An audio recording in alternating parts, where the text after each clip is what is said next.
আমার তো একটাই ভাই ছিল, আমরা নিঃস্ব হইলাম, আমার ভাইকে হারাইলাম।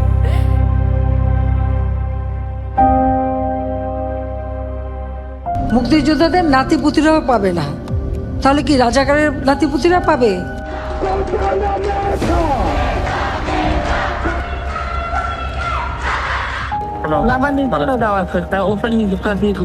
এখন লেখা নেবেন ব্যবহার করে ড্রাইভারে সুদা গুলি করতে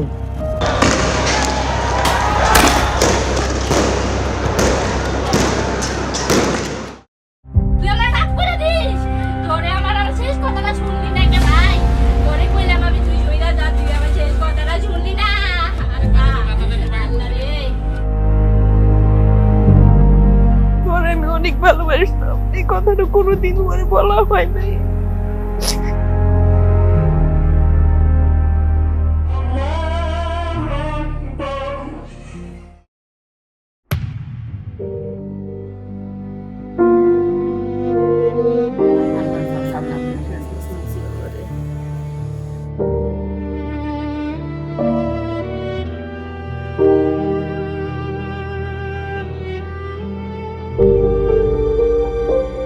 আমার একমাত্র ছেলে ছিল আহনাফ আবির আশরাফুল্লাহ। বাইপাল আশুলিয়া 5 তারিখে শহীদ হয়ে গেছে।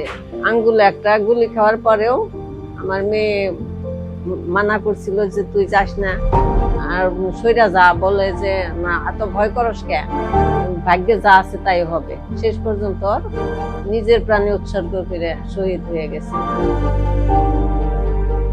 আমার ভাই কিন্তু কোনো রাজনৈতিক সংগঠনের সাথে জড়িত ছিল না। আমার ভাই তো কোনো রাজনৈতিক উদ্দেশ্যে জীবন দেয় নাই। আমার ভাই শুধুমাত্র দেশপ্রেম থেকে, ইমানের তাগিদ থেকে অন্যায়ের বিরুদ্ধে লড়াই করে জীবন উৎসর্গ করছে। আমার ভাই যে উদ্দেশ্য নিয়ে আন্দোলন করছে, যে উদ্দেশ্য নিয়ে শহীদ হয়েছে, প্রথমে বৈষম্য বিরোধী ছাত্র আন্দোলন থেকে শুরু হলেও পরের আন্দোলনটা এক দফায় রূপ নেয়। আশরাফ আমার ছোট ভাই, আমি ওর বড় বোন। ও ছিল আমার মানে আত্মা। ওরে আমি খুব ভালোবাসতাম, কিন্তু কোনোদিন বলা হয় নাই ওরে আমি অনেক ভালোবাসি, ওরে আমি অনেক শাসন করতাম। এই মসজিদে তার অনেক অবদান আছে। দেখা গেছে মসজিদ কাজকাম হয়েছে, কাজের মধ্যে শরিক হয়েছে। ছেলে হিসাবে খুব ভালো ছিল। আমার ছেলে শহীদ হয়ে গেছে তো 2 বছর হয়।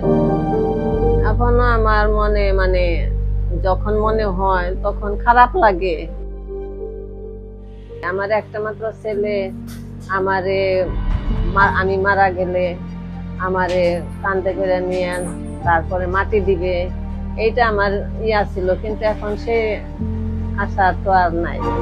আমার তো একটাই ভাই ছিল, আমরা নিঃস্ব হইলাম, আমার ভাইকে হারাইলাম। দেশের জন্য প্রাণ দিয়ে গেছে, দেশের জন্য উৎসর্গ হয়ে গেছে, এটা আমার বড় সান্ত্বনা। মানারাত ইন্টারন্যাশনাল ইউনিভার্সিটির ট্রিপলি বিভাগের একজন মেধাবী শিক্ষার্থী ছিলেন শহীদ আহনাফ আবির। তিনি সবসময় তার পড়াশোনা, অধ্যবসায়, চাকুরি এগুলো নিয়ে অনেক বেশি ব্যস্ত থাকতেন।